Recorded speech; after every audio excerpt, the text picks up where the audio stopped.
Now, the title of my talk is Let's Go Swimming. I know that seems like something impossible to do considering the winter that we've just been through, but I think we're getting close to the time when we can think about going into the water again. All right, how many of you have a favorite saint? Raise your hand. Okay. Anybody care to say who their favorite saint is and just give a little quick reason why? Yes? St. Francis of Assisi. Yes? He loved animals. Mm-hmm. Mine too. I overwork St. Anthony. Me too. And sometimes he tests you, right? Yeah. That's how I put it. He tests you. Anybody else? One more? Okay. I have several. I love St. Anthony. He was really helpful when my son was little, and he liked the old-fashioned pacifier, not the one that's good for your teeth. Oh, yeah. That was really hard to find, so it had to be that particular one. So that's when I discovered St. Anthony. He was good to me. I love St. Teresa of Lisieux and St. Teresa of Avila. St. Paul is a good friend of mine, St. Bernadette, and of course we said St. Anthony. I love all these saints because each of them has shown me in their own way how to go swimming. Swimming, you say. Well, what does that have to do with faith? Okay, I want you to imagine a scenario. You're sitting in a boat on the river. In the boat, you are on top of the water, but you're not actually in the water. You're not getting wet. That's, of course, the point of being in the boat is to not get wet. But sometimes we live our lives like that. Not just our faith lives, but our whole lives. Sitting in our boats, we watch everything around us. We go places, and we certainly get a lot done while in our boats, but we're still sitting on top of the surface, busy with everything we do. We don't actually touch the water and get wet. Now, the question is it necessary to get wet? It's like how I feel when I go kayaking. My husband and I love to go kayaking, and he'll go fishing, and I'll take in the scenery, enjoy splashing the water as I paddle, drag my hand through it to stay cool, sometimes my toes, and I always have a real sense of well-being when I go kayaking. But I'm still just in the boat observing. So what if I became more a part of the experience?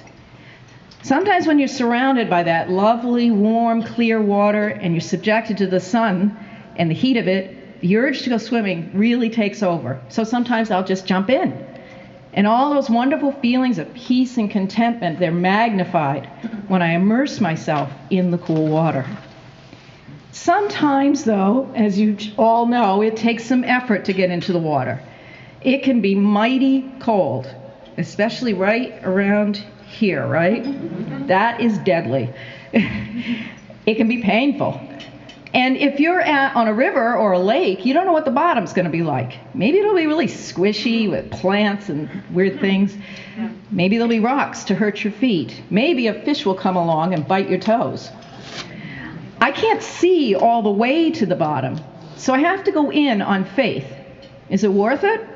Yeah, I think so. Always in the end, it seems to be worth it. Well, it's the same thing with our faith and our lives. You have to take a chance. You have to take that risk if you want to go deeper into your faith. Now, as Catholics, we all have to start somewhere, right? We begin with following practices and rules. We attend Mass every Sunday, and we receive the Holy Eucharist. As children, we went to religious education classes. We learn our prayers, and we recite them. We receive the sacraments of baptism, First Communion, reconciliation, and confirmation. Some of us get married. We volunteer for service projects in our parish, in our community. And we try to be good, to follow the rules. And when we fall short, we confess to the priest, and we tell God we're sorry. But there comes a point when following rules and practices doesn't really work as well as it used to. It may start to feel empty, and you might wonder, is that all there is to being a Catholic? The very fact that you are all here today and belong to this wonderful, vibrant group says to me that you know there's a lot more. Perhaps you've attended some special events or gone away on the weekend for a retreat. You may have attended the Gather Us In Women's Conference or perhaps the women's conference that takes place in Springfield. I imagine you all did something special for Lent. Undoubtedly, in the service you provide both at home and for your church and community, you know there's a lot more. Consider for a moment how you feel when you go on these retreat weekends or you go to these conferences. How do you feel while you are there? And then, how do you feel when you come back to your everyday life? What happens when you serve? How do you feel when you do that? Do you find yourself longing for more? Likely some or all of these experiences have invited you to go for a dip to see what lies below the surface. I imagine that surface to be water, the river of God's grace. It's a river within each of us that invites us to go swimming. Consider these verses from Ezekiel chapter 47. Wherever the river runs, every living creature that swarms will live, and there will be very many fish. Once these waters reach there, it will become fresh, and everything will live where the river goes. On the banks, on both sides of the river, there will grow all kinds of trees for food. Their leaves will not wither, nor their fruit fail, but they will bear fresh fruit every month, because the water for them flows from the sanctuary. Their fruit will be for food, and their leaves for healing.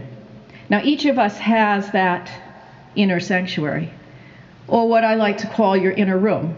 It's something that Jesus refers to in the scriptures, which I'll get to in a second.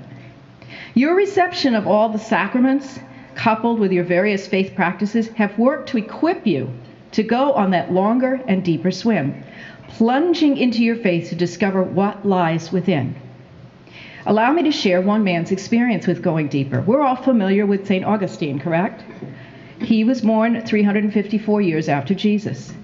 He didn't come to believe in God until he was in his 30s, and back then that was kind of pushing it. You didn't really live all that long in those days. Many of us know the story of his faithful mother, St. Monica, who prayed fervently every day for her son's conversion. In the end, Augustine was eventually recognized as a saint in the church. He experienced a profound conversion. The dictionary defines conversion as a change of attitude, emotion, or viewpoint from one of indifference, disbelief, or antagonism to one of acceptance, faith, or enthusiastic support. He wrote this about what happened to him. Late have I loved you. O beauty ever ancient, ever new, late have I loved you. You were within me, but I was outside. And it was there that I searched for you. In my unloveliness, I plunged into the lovely things which you created. You were with me, but I was not with you. Created things kept me from you. Yet, if they had not been in you, they would not have been at all. Now, here's the crux of what he says. You called, you shouted, you broke through my deafness. You flashed, you shone, you dispelled my blindness. You breathed your fragrance on me.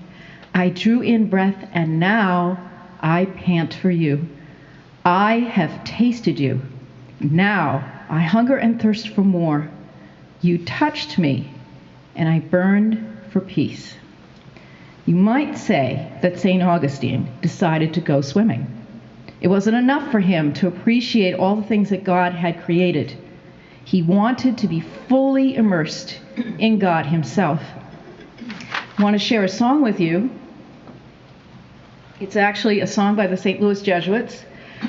I heard it one day a few weeks ago while I was driving home, and I was just really struck by the beauty of the words. So I'd like to share some of the verses with you, and it's called, O Beauty Ever Ancient.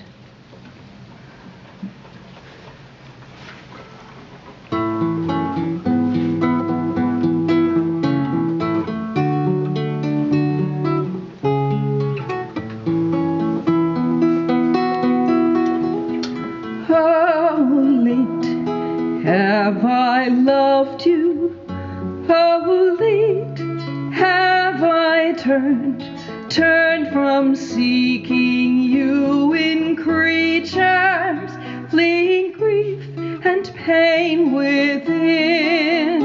Oh, beauty ever ancient, oh, beauty ever new, you the mirror of my life renewed. Let me